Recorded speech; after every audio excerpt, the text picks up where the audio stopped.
अस्सलामुअलैकुम दोस्तों और साथियों, उम्मीद है आप लोग खैरियत से होंगे। ये जो आपने थंबनेल पढ़ा है ये कोई सियासी नारा नहीं है, बल्कि ये एक ऐसी हकीकत है जिसके बारे में हमें जानना बहुत ज़रूरी है।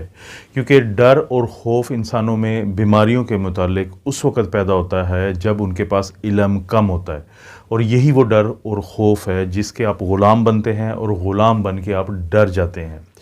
अगर आपको याद करें कि जब कोरोना के इब्तदाई दिन थे और हमारे पास बिल्कुल कोरोना के बारे में इल्म नहीं था, तो हम क्या चीज़ थे? सिर्फ डरने वाले थे, हम डरते थे। यही अब सूरत हाल तकरीबन बनती जा रही है मंकी पॉक्स के बारे में। लेकिन थंबनेल पे यही मैंने लिखा है कि क्योंकि हमारे पास अब इल्म होगा, और हम इस वीडियो में भी और इससे पहले भी मैंने काफ़ी वीडियो बनाए हैं, तो हम नहीं बनेंगे ग़ुलाम उस डर के जो इल्म की कमी की वजह से होता है, और वो है डर मंकी पॉक्स का। पाकिस्तान में मंकी पॉक्स के केसेस क्योंकि अब आ चुके हैं, जिनमें से दो जो हैं वो आए थे सऊदी अरेबिया से, फिर पिछले दिनों एक और आया है, वो भी कराची में आया है। तो इससे पहले जो 11 महीने पहले 10 महीने पहले जो मंकी पॉक्स की एक पूरी दुनिया में केसेस बढ़े थे, जैसे अमेरिका में, यूरोप में, लेकिन पाकिस्तान में केसेस नहीं थे उस वक्त। तो मंकी पॉक्स के क्योंकि केसेस आए हैं तो लोगों के पास बहुत ज़्यादा नॉलेज नहीं है इसके बारे में, तो वो बड़े खौफज़दा हैं कि कहीं ये भी कोई ऐसी चीज़ तो नहीं है कि जिसकी वजह से डरने की ज़रूरत है। दोस्तों, मंकी पॉक्स जो है, इससे पहले वो लोग जिनकी उम्र 50 साल से ज़्यादा है, आप देखेंगे कि उनमें आपको ये केसेस तकरीबन ना होने के बराबर मिलेंगे, क्योंकि उन लोगों को एक वैक्सीन लगी हुई है जो स्मॉल पॉक्स की वैक्सीन है। जो स्मॉल पॉक्स की वैक्सीन है उससे मिलता जुलता ये वायरस है जिसको मंकी पॉक्स वायरस कहते हैं। और इसको मंकी पॉक्स दोस्तों इसलिए कहते हैं कि मंकी का नाम इसलिए लिया गया है कि हालांकि ये अब चूहों से फैलता है, लेकिन मंकी पॉक्स इसको इसलिए कहते हैं कि सबसे पहले 1958 में एक स्कैंडिनेवियन कंट्री डेनमार्क के अंदर वहाँ पे रिसर्च हो रही थी मंकीज़ के ऊपर। तो वहाँ पे सबसे पहले देखा गया था कि ये वायरस मंकीज़ के अंदर जो है फैला है।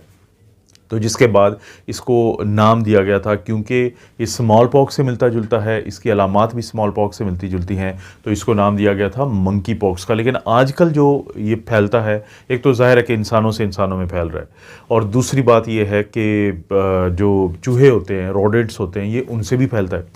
बदकिस्मती से एक गलत काम हुआ है कि जब पिछले दिनों पाकिस्तान में ये जद्दा से एक पेशेंट आया था, तो उसको अगरचे अलामात थी जिनका मैं अभी ज़िक्र करता हूँ कि वो क्या अलामात होती हैं, लेकिन उन अलामात के बावजूद जब जहाज़ के अंदर उसको प्रॉब्लम बना है तो उसको सिर्फ पैरासीटामोल दी गई। एयरपोर्ट पे भी उसको कोई ख़ास चेक नहीं किया गया, अगरचे उसको वो अलामात थी। फिर उसको घर भेज दिया गया, वो अपने घर में रहा। ये रावलपिंडी का वाक़या है। तो उसके बाद फिर जाके पता चला है कि एक हॉस्पिटल में जब उसकी हालत ज़्यादा ख़राब हुई तो फिर पता चला कि बुनियादी तौर पे उसको मंकी पॉक्स वायरस की इन्फेक्शन है। ये अलामात क्या होती हैं? एक दफ़ा जब ये वायरस एक इंसान से दूसरे इंसान को लग जाता है तो उसके बाद कुछ अलामात जन्म लेती हैं, जैसे कि बुखार होता है, गले में दर्द होता है, त्रेलियाँ आती हैं, जिस्म में दर्द होता है, पट्ठों में दर्द होता है, और कमर में, टांगों में बिल्कुल हर बहुत ज़्यादा दर्द शुरू हो जाता है। और फिर ख़ास तौर पे लिम्फ नोड्स जो होते हैं, ये जो गर्दन के और ये जो जबड़े के नीचे गिल्टियाँ छोटी छोटी बनना शुरू हो जाती हैं, तो ये वो लिम्फ नोड्स हैं जो कि बाकी बीमारियों में कम ही बनते हैं। स्मॉल पॉक्स जो है वो 1980 से दुनिया से ख़त्म हो चुकी है। यही वजह थी कि 1980 में क्योंकि वैक्सीन बंद हो चुकी थी, नहीं लगाते थे, तो उसके बाद से आने वाले लोगों में ये नज़र आ रहा है कि मंकी पॉक्स की इन्फेक्शन। अब इन अलामात के साथ साथ लोगों में 2 से 3 दिन के बाद सुर्ख रंग के दाने बनना शुरू हो जाते हैं, जिसको हम रैश कहते हैं।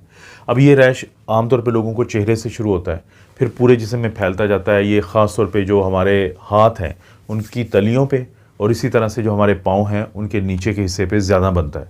इसके अलावा भी पूरे जिस्म पे, कमर पे, सामने के हिस्से पे, हर जगह पे बन जाता है। ये जो रैश बनता है, ये जो दाने बनते हैं, ये 2 से 4 दिन के बाद इनमें पानी या फिर रेशा बढ़ना शुरू हो जाता है, जिसको पस कहते हैं। और फिर 2 से 4 हफ्ते में ये जो रेशा बना था इनके अंदर, या ये जो दाने बने थे, ये टूटते हैं और ये पानी निकल जाता है, और आहिस्ता आहिस्ता ये जो दाने होते हैं ये टूट फूट के बाद ये खुश्क हो जाते हैं, और फिर नई जिल्द आ जाती है इनके नीचे से। तो ये जो अलामात हैं, इनमें ख़ास तौर पे आप ये बात ज़हन में रखें कि जब किसी को ये बनती हैं लीजन्स, ये स्किन के ऊपर, जल्द के ऊपर, या ये जो रैश बनता है जिसके अंदर दाने होते हैं और उनके अंदर से फिर पानी निकलता है, इस पानी के अंदर जो है वो मंकी पॉक्स वायरस होता है।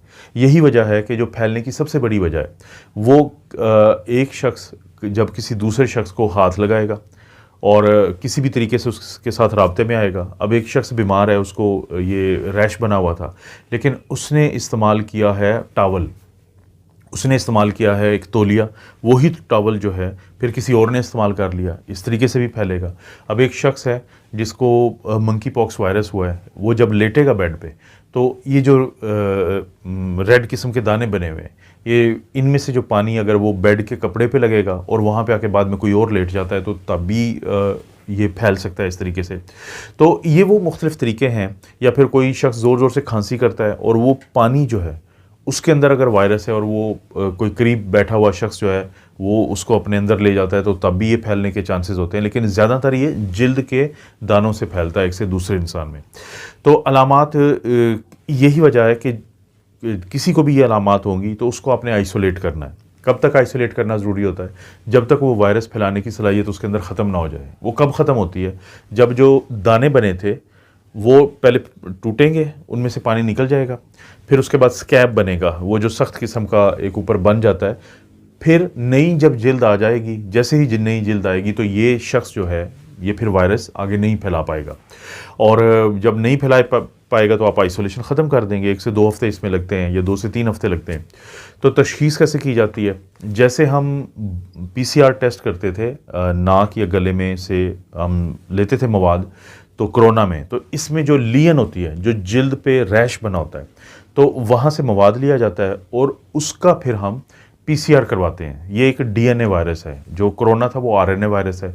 तो इसका PCR का हम मवाद फिर चेक करते हैं और अगर PCR से इसकी तशख़ीस हो जाती है तो फिर कंफर्म हो जाएगा कि किसी को जो है वो मंकी पॉक्स वायरस है। वैसे तो ब्लड कल्चर करवाएं तो उससे भी पता चल जाता है। इलाज क्या है? बिल्कुल सादा इलाज है, कोई डरने की ज़रूरत नहीं है। सपोर्टिव ट्रीटमेंट होता है। आइसोलेट करें, क्वारंटीन जिसे कहते हैं, और पानी ज़्यादा दें, पैरासीटामोल दें अगर बुखार और जिस्म में दर्द के लिए, और मुकम्मल रेस्ट करवाएं। तो ये इसके लिए कोई ख़ास इलाज ज़रूरत नहीं होती। ये एक वायरल डिज़ीज़ है और पाकिस्तान में वैक्सीन नहीं इस वक्त मौजूद है, बाकी दुनिया में है, क्योंकि ये सिर्फ वैक्सीन वहाँ पे भी उनको लगाई जाती है जो घर वाले होते हैं, वो जो बहुत छोटे बच्चे होते हैं, वो जो जिनकी उम्र जो है बहुत ज़्यादा हो और वो इम्यूनो कॉम्प्रोमाइज़्ड हों, उनको इम्यूनिटी उनकी बहुत यानी कम हो, क़ुव्वत मुदाफ़ियत, या वो शुगर के मरीज़ हों, वो स्टीरॉयड वगैरह लेते हों, तो इस तरह के लोगों को सिर्फ वैक्सीन की ज़रूरत होती है। लेकिन पाकिस्तान में बहरहाल इस वक्त वैक्सीन नहीं है। हाँ, टेस्ट किए जाते हैं कुछ मखसूस अस्पतालों में, और इसलिए जो है ना, इस वायरस से डरना नहीं है। ये आपको बेसिक इन्फॉर्मेशन मेरा ख़्याल है कि इस वीडियो से ज़रूर इतनी मिल जाएंगी कि फिर आप भी यही कहेंगे कि जो अब मैंने थंबनेल पे लिखा है कि क्या हम ग़ुलाम हैं जो मंकी पॉक्स वायरस से डर जाएंगे? Absolutely not. तो इस तरह की वीडियो दोस्तों आपको इस चैनल पे मिलती रहती हैं। वीडियो को लाइक करें, चैनल को सब्सक्राइब करें। कोई वीडियो अच्छी लगती है तो दोस्तों रिश्तेदारों से शेयर के ऑप्शन से इसका जो लिंक है वो ज़रूर शेयर कर दें। आप अपना और अपनी फैमिली का ख्याल रखें। अल्लाह ताला आपको और आपकी फैमिली को हर किस्म की बुराई, बीमारी और आजमाइश से महफूज रखें।